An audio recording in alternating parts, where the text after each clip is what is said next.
नमस्कार दोस्तों, स्वागत है आप सभी का आज के मुख्य समाचार के इस वीडियो में। जी हाँ, जहां हम आपके लिए हर दिन लेकर आते हैं देश और दुनिया की तमाम बड़ी खबरें, एक एक करके सभी बड़ी खबरों के बारे में आपको सटीक जानकारी देंगे। बस आप इस वीडियो के साथ अंत तक बने रहें। साथ ही आपसे एक छोटी सी रिक्वेस्ट है कि मुझे इस वीडियो को बनाने में बहुत मेहनत लगती है, तो इस मेहनत के लिए वीडियो पर एक लाइक जरूर कीजिएगा। साथ ही वीडियो के नीचे दिए गए इस लाल बटन को दबाकर चैनल को सब्सक्राइब कीजिए और इस घंटी को भी दबाइए ताकि आपको दिन भर की बड़ी खबरों की जानकारी लगातार मिलती रहे। तो चलिए दोस्तों, एक एक करके सभी बड़ी खबरों के बारे में जान लेते हैं। तो दोस्तों, आज की पहली बड़ी खबर की अपडेट की बात करें तो अब जनरल डिब्बे में भी एसी रेलवे देने जा रहा है ये महत्वपूर्ण सुविधा। जी हां, ट्रेन यात्रियों की यात्रा का सुखद बनाने के लिए भारतीय रेल जल्द ही एक बड़ा तोहफा दे सकता है। रेलवे की ओर से की जा रही प्लानिंग पर गौर करें तो इस साल जनरल डिब्बे भी यात्री एसी का आनंद ले सकेंगे। इंडियन रेलवे की ओर से बड़ी खबर आ रही है कि ट्रेन यात्रियों की यात्रा को सुखद और शानदार बनाने के लिए भारतीय रेल जल्द ही एक बड़ा बदलाव करने की तैयारी में जुटा है। रेलवे की ओर से जारी की जा रही प्लानिंग पर गौर करें तो इस साल सामान्य श्रेणी की टिकट पर जनरल डिब्बों के सफर करने वाले यात्री भी एसी का आनंद ले सकेंगे। इसके साथ ही गंतव्य तक पहुंचने वाली एक्सप्रेस और पैसेंजर ट्रेनों की स्पीड भी 130 किलोमीटर प्रति घंटे तक बढ़ाई जा रही है। मीडिया में चल रही खबरों के मुताबिक इस साल के अंत तक भारतीय रेल एयर कंडीशन वाला जनरल डिब्बा सेकंड क्लास कोच लॉन्च कर देगा। इसके अलावा भी रेलवे कई नए बदलाव करने जा रहा है जो यात्री सुविधाओं के लिहाज से हमारी यात्रा अनुभवों को और बेहतर बनाएगा।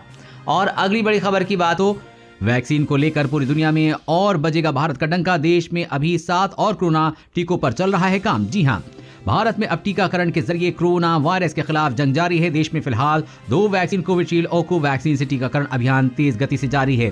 सिर्फ देश ही नहीं बल्कि भारत की मदद से कई देशों में इन टीकों के लिए टीकाकरण हो रहा है। भारत ने संकट काल में जिस तरह से पड़ोसी देशों और गरीब देशों की वैक्सीन देकर मदद की है, इसकी वजह से पूरी दुनिया में भारत की जय जयकार हो रही है। हालांकि भारत का पूरी दुनिया में और डंका तब बजेगा जब 7 और वैक्सीन बनकर तैयार हो जाएंगी। दरअसल भारत में अभी 7 और नए टीकों पे काम हो रहा है। केंद्रीय स्वास्थ्य मंत्री हर्षवर्धन ने कहा कि देश कोरोना के साथ और नए टीके विकसित कर रहा है। सभी लोगों को टीका लगाने की दिशा में काम जारी है। उन्होंने कहा कि टीकों को खुले बाजार में उतारने की केंद्र सरकार की फिलहाल कोई योजना नहीं है और इसका फैसला परिस्थिति के अनुसार किया जाएगा।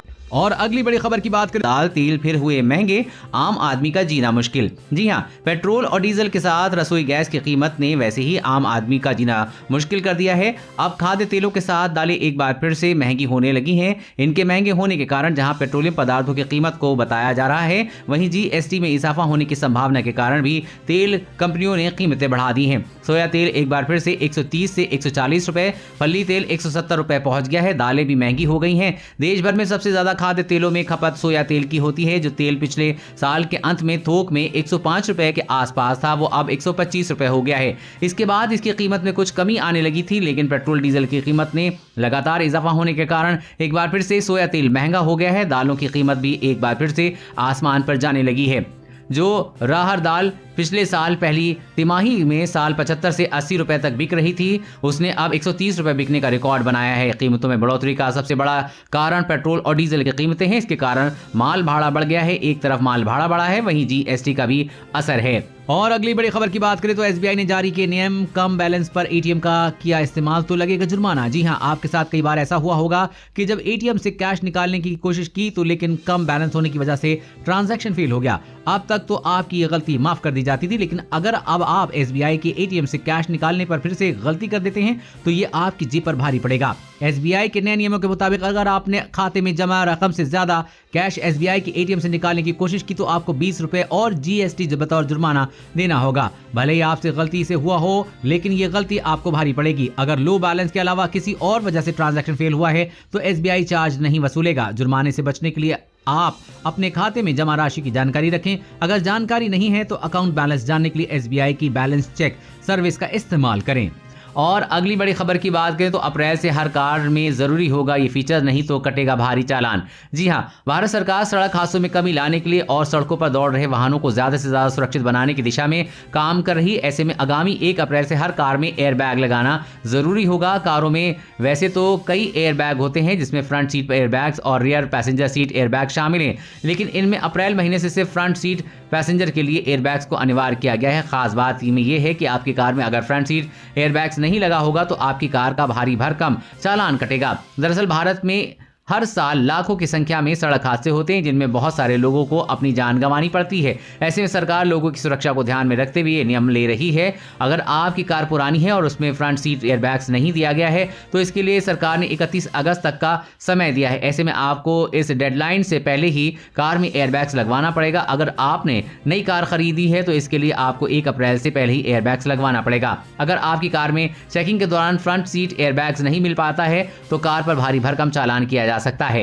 और अगली बड़ी खबर की बात करें तो मोबाइल फोन से भी कर सकते हैं असली और नकली नोट की पहचान। जानिए कैसे। जी हां, सरकार ने नोटबंदी के बाद 500 रुपए और 2000 रुपए का नया नोट जारी किया था। नेशनल क्राइम रिकॉर्ड्स ब्यूरो यानी कि एनसीआरबी की सालाना रिपोर्ट के मुताबिक पिछले साल सबसे ज्यादा 2000 रुपए के नकली नोट पकड़े गए थे। कई बार बैंक एटीएम से भी 2000 रुपए का नकली नोट निकल आता है। हम आम लोगों को ऐसी परेशानी से बचने के लिए भारतीय रिजर्व बैंक यानी कि आरबीआई ने अपनी वेबसाइट पर जानकारी दी है।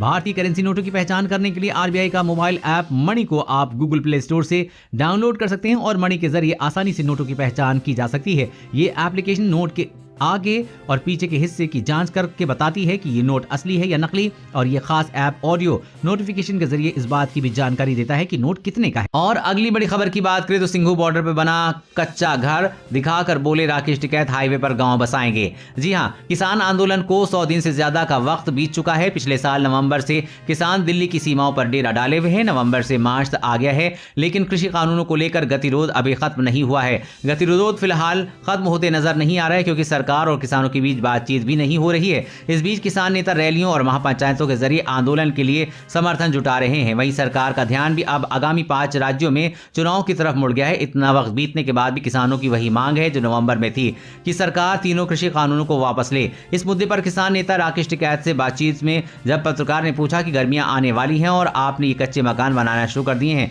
किसान नेता राकेश टिकैत ने कहा कि बदलते मौसम को देखते हुए हमने ये तैयारी की है। किसान अब इन कच्चे मकानों में रहेंगे और खुद को गर्मी से बचाएंगे। टिकैत ने कहा कि इस कच्चे मकान को मिट्टी की दीवारें बनाई जाएंगी जिससे कि ठंडक रहे। और पत्रकार ने पूछा क्या आप गांव बसाने आए हैं, तो टिकैत ने इसके जवाब में हामी भरी। और अगली बड़ी खबर की बात करें तो ड्राइविंग लाइसेंस के लिए नहीं देना होगा टेस्ट, सरकार लागू करने जा रही है नए नियम। जी हां, ड्राइविंग लाइसेंस आज के दौर में बहुत जरूरी दस्तावेज हो गया है। यदि आपके पास ड्राइविंग लाइसेंस नहीं है और आप चेकिंग में पकड़े गए हैं तो आपको इसके एवज में 5000 रुपए का जुर्माना देना पड़ सकता है। वहीं ड्राइविंग लाइसेंस बनवाना भी आज के दौर में काफी मुश्किल भरा काम है, लेकिन अब ये सरकार ने ऑनलाइन ड्राइविंग लाइसेंस बनना शुरू कर दिया है। तब से थोड़ी मुश्किलें कम हुई हैं। ऐसे में लोगों की परेशानी को देखते हुए सरकार अब ड्राइविंग लाइसेंस बनाने के नियमों को और सरल करने वाली है। केंद्रीय सड़क एवं परिवहन और राजमार्ग मंत्रालय के नियमों के अनुसार अभी ड्राइविंग लाइसेंस बनवाने के लिए आपको आरटीओ ऑफिस में ड्राइविंग टेस्ट देना होता है। यदि आप इस टेस्ट में फेल हो जाते हैं तो आपको किसी भी सूरत में ड्राइविंग लाइसेंस नहीं मिलता है। ऐसे में बहुत से आवेदन का लाइसेंस का फॉर्म निरस्त कर दिया जाता है, लेकिन अब सरकार ये नियम बदलने वाली है। जी हां, आपको बता दें कि सब कुछ ठीक रहा तो आने वाले दिनों में मंत्रालय ड्राइविंग टेस्ट सेंटरों को मान्यता देगा। जो लोग इन ड्राइविंग ट्रेनिंग से स्कूल्स में ड्राइविंग सीखेंगे उनका लाइसेंस बिना किसी टेस्ट के बना दिया जाएगा। इसके लिए फिलहाल परिवहन मंत्रालय ने अधिसूचना जारी कर दी है। जल्दी इस नियम को पूरे देश में लागू किया जाएगा। और अगली बड़ी खबर की बात करें तो सरकार की चेतावनी, टोल टैक्स पर पूरा भुगतान नहीं करने पर फास्टैग और बैंक खाता होगा सील। जी हां, फास्टैग तकनीक से न सिर्फ सरकार का राजस्व तेजी से बढ़ा है बल्कि देश भर के टोल प्लाजा पर यातायात जाम की समस्या कम हो रही है। लेकिन मानव रहित टोल व्यवस्था का बेजा फायदा उठाकर व्यावसायिक वाहनों द्वारा कम टोल टैक्स का भुगतान करने की शिकायतें आ रही हैं। ऐसे वाहन चालक सावधान हो जाएं क्योंकि सरकार ने उनके फास्टैग और बैंक खाता सील करने की कार्रवाई शुरू कर दी है। सड़क परिवहन एवं राजमार्ग मंत्रालय के एक वरिष्ठ अधिकारी ने बताया है कि सभी प्रकार की निजी कारों के लिए बैंगनी रंग फास्टैग दिया जाता है और टोल प्लाजा पर उनके लिए टोल की दरें एक समान हैं। लेकिन 3 पहिया पर व 4 पहिया के व्यावसायिक वाहनों की टोल टैक्स की दरें उनके एक्सेल के अनुसार तय की होती हैं। इसलिए व्यावसायिक वाहनों की श्रेणी के मुताबिक बैंगनी, गुलाबी, नारंगी, पीला, आसमानी, नीला व काला रंग का फास्टैग उनके एक्सेल भार के तहत जारी किया जाता है। टोल प्लाजा पर वाहन की फास्टैग रंग के आधार पर स्वतः टोल टैक्स का भुगतान होता जाता है। अधिकारी ने माना कि कई स्थानों से व्यावसायिक वाहनों द्वारा तय फास्टैग नहीं लगाने के कारण कम टोल टैक्स भुगतान की शिकायतें मिल रही हैं। हालांकि इनकी संख्या ज्यादा नहीं है। ऐसे वाहनों का फास्टैग व बैंक खाता सील करने की कार्रवाई हो गई है। और अगली बड़ी खबर की बात करें तो जीएसटी होगा लागू तो 25 रुपए तक सस्ता हो जाएगा पेट्रोल। जाने क्या होगी नई कीमत। जी हां, पेट्रोल डीजल को वस्तु एवं सेवा कर के दायरे में लाने से आम लोगों को ऊंची कीमतों से राहत मिल सकती है। जीएसटी से पेट्रोल घटकर 75 रुपए प्रति लीटर तक आ सकता है, जबकि डीजल की कीमत कम होकर ₹68 तक प्रति लीटर आ सकती है। SBI रिसर्च ने अपनी रिपोर्ट में ये बात कही है। पेट्रोल का अगर माल एवं सेवा कर के दायरे में लाया जाता है तो इसका खुदरा भाव इस समय भी कम होकर ₹75 प्रति लीटर तक आ सकता है। SBI इकोनॉमिस्ट ने एक विश्लेषणात्मक रिपोर्ट में ये बात कही है। रिपोर्ट में कहा गया है कि पेट्रोल डीजल को GST के दायरे में लाने के केंद्र और राज्यों के राजस्व पर ₹1 लाख करोड़ों का बोझ पड़ेगा, जो देश की GDP का 0.4% होगा। अर्थशास्त्रियों ने कच्चे तेल की कीमत $60 प्रति बैरल और डॉलर का मूल्य ₹73 प्रति डॉलर के आधार पर यह आकलन किया है। मौजूदा समय में केंद्र और राज्य सरकार पेट्रोल डीजल पर अलग अलग शुल्क वसूलते हैं। देश के कई शहरों में पेट्रोल की कीमत ₹100 प्रति लीटर के पार पहुंच गई है। अगर GST लागू होता है तो पेट्रोल घटकर ₹75 प्रति लीटर तक आ सकता है, जबकि डीजल की कीमत कम होकर ₹68 प्रति लीटर हो सकती है। दोस्तों, आज की खबरों में बस इतना ही। इसी तरह हर रोज काम की खबरें जानने के लिए आप हमेशा हमारे साथ जुड़े रहें। हमारे साथ जुड़ने के लिए वीडियो के नीचे दिए गए इस लाल बटन को दबाएं और साथ ही इस घंटी को भी दबाइए ताकि आपको हर खबर की सटीक जानकारी मिल सके। जय हिंद, धन्यवाद।